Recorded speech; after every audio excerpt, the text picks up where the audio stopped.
रामांचं जे काम आहे हे सगळीकडे मोठ्या प्रमाणात वाढलेलं आहे। राम हा राजा राम आहे, हा आदर्श राम सर्व भारतीयांनाच नव्हे विश्वासाठी तो आदर्श आहे।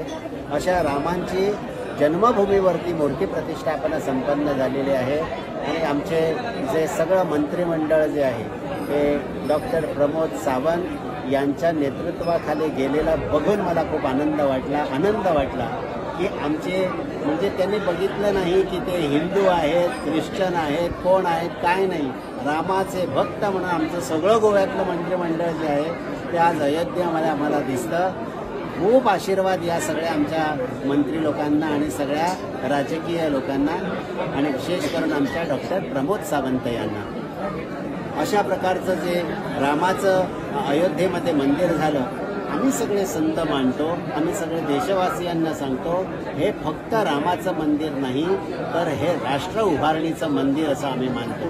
22 जानेवारी ही सामान्य तारीख नाही तर राष्ट्र उभारणी करण्याचं, ज्याला आम्ही रामराज्य म्हणतो, त्या रामराज्याचा पाया आम्ही 22 जानेवारी मानतो। तर भविष्यामध्ये कोणाचंही सरकार जे आहे त्या सरकारच्या माध्यमातून रामाचा आदर्श डोक्यात ठेवून त्यांनी काम करावं।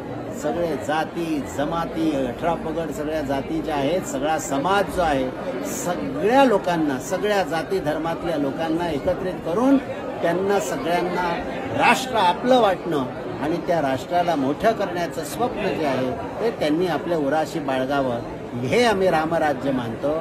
तर असं हे रामराज्य जे आहे ते सगळ्याकडे पसरवावं यासाठीचे काम जे आहे ते सर्वांनी सुरू केलेलं आहे।